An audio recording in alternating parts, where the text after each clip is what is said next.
काय म्हणणं की विधानसभा अध्यक्षांवरती अविश्वास ठरावच आणला पाहिजे, होऊ द्या चर्चा. ठीक आहे, तुमचं बहुमत असेल, पण विधानसभा अध्यक्ष ज्या पद्धतीनं वागतायत याला लोकशाहीच्या भाषेत म्हणायचं तर मनमानी आणि झुंडशाही, अशा पद्धतीनं विधानसभा किंवा विधिमंडळ चालवलं जात. तुमचा अधिकाराच्या गोष्टी सांगताय कोणाला? तुम्हाला अधिकार दिले कोणी? तुम्हाला अधिकार लोकशाहीनं आणि संविधानाने दिलेले आहेत, आणि त्याच लोकशाहीनं आणि संविधानानं विरोधी पक्ष नेत्याची नेमणूक करण्याची भूमिका घेतलेली आहे. आणि तुम्ही म्हणताय मी पाहीन. तुम्ही कोण? तुम्ही आज आहात, उद्या नाही. पण या परंपरा तुम्ही तोडताय. आणि त्या आसनावर बसून तुम्ही व्यक्तिगत स्वार्थ आणि व्यक्तिगत हित पाहताय, हे अनेकदा उघड झालंय. हाच मुद्दा विधानसभेत विधिमंडळात आला पाहिजे, असं माझं म्हणणं आहे. राज्यसभेच्या उमेदवारांकडून कुठेतरी आपल्यामध्ये विसंगत भूमिका अजिबात नाही. कारण तुम्ही एक भूमिका मांडताय. नाही, माझी काही भूमिका नाही. भूमिका मांडताय. आदित्य ठाकरेंची वेगळी भूमिका नाही. आदित्य ठाकरे म्हणतात त्यात चुकीचं काहीच नाहीये.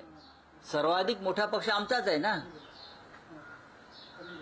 20 आमदारांचा पक्ष आमचा आहे, हे आधी मान्य केलं पाहिजे. दुसऱ्या क्रमांकाचा पक्ष आहे काँग्रेस, त्यांचे 16 आहेत, आणि राष्ट्रवादी काँग्रेसचे 10 आहेत. त्याच्यामुळे जो निवडून जाणार आहे राज्यसभेचा खासदार, तो महाविकास आघाडी म्हणूनच जाईल. त्याच्यामुळे पहिला अधिकार हा शिवसेनेचा आहे.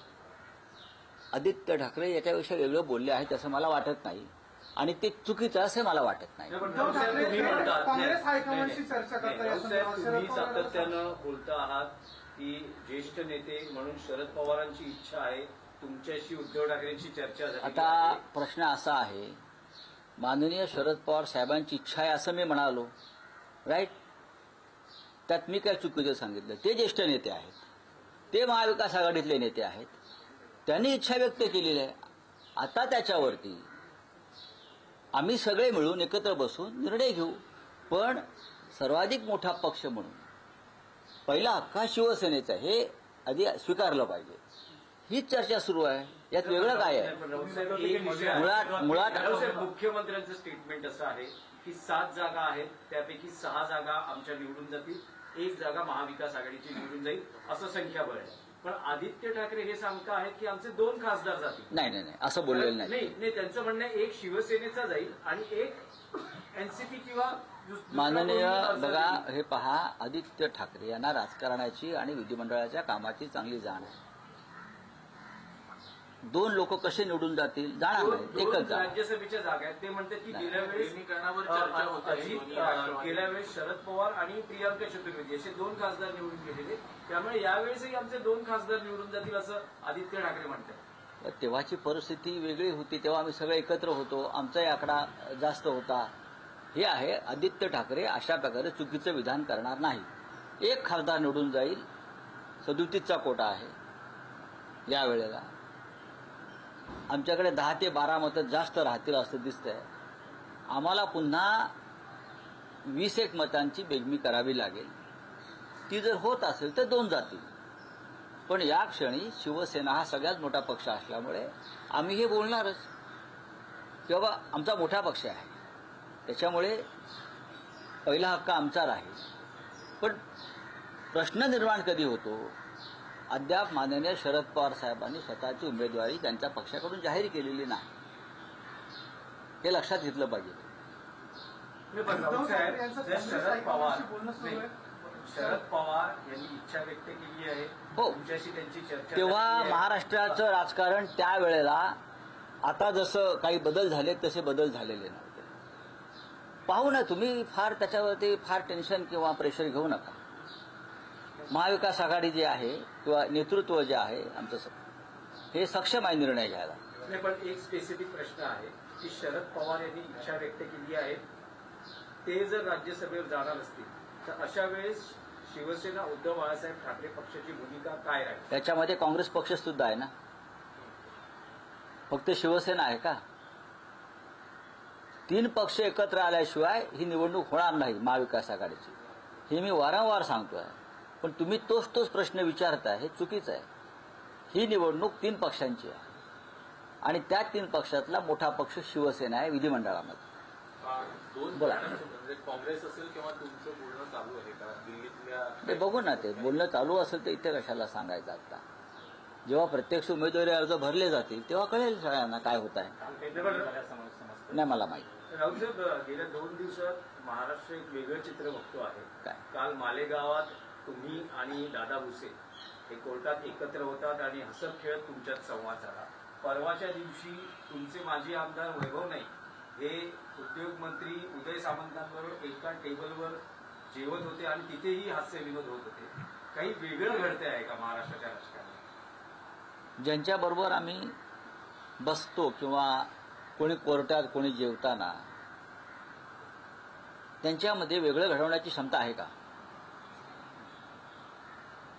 ते वेगळा निर्णय घेऊ शकतात का?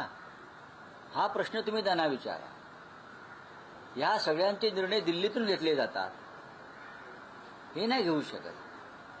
दादा भुसेंचा विषय पूर्णपणे वेगळा आहे.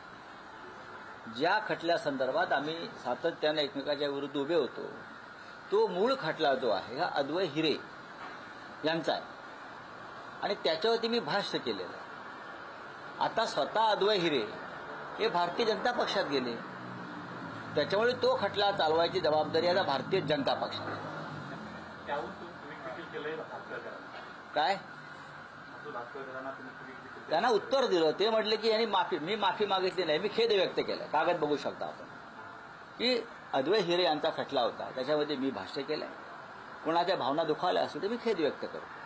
खेद व्यक्त करणं आणि माफी मागणं हे 2 भिन्न शब्द आहेत. बरोबर? खेद व्यक्त केला आणि यापुढे खटला चालवायची जबाबदारी अद्वै हिऱ्यांची आहे, ही भूमिका आहे. यात काय माफी आणि काय कसलं काय कशा करता? माझ्यावरती का हा पहिला खटला का आमच्यावरती? नाही, शेकडो खटले मी लढलोय. पण कुठे थांबायचं आणि काय करायचं आम्हाला माहिती आहे. नाही, राऊत साहेब, आणखी एक संदर्भात मुंबई महापालिकेचा विषय आहे. असं म्हटलं जातं आहे की शिवसेना उद्धव बाळासाहेब ठाकरे पक्षानं त्यांच्या 3 स्वीकृत नगरसेवकांची नावं नक्की केली आणि ती सादर केली गेलेली आहेत, अधिकृत घोषणा नाहीये.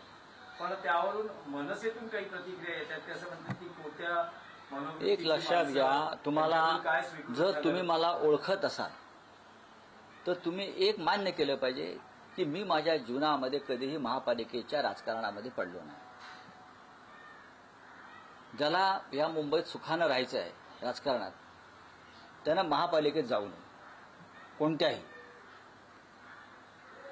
सर्वच महानगरपालिकात काय चालते तुम्हाला माहिती आहे. आम्ही त्या तलावाच्या बाहेर असतो. महापालिकेचं राजकारण वेगळं, आम्ही वेगळं काम करतो.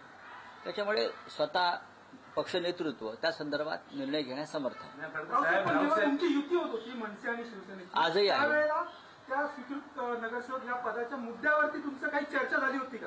काही ठरलं होतं का? आम्ही आपापसात बोलू ना त्या विषयावर. चर्चा झाली होती का? आम्ही आपापसात बोलू त्या विषयावर.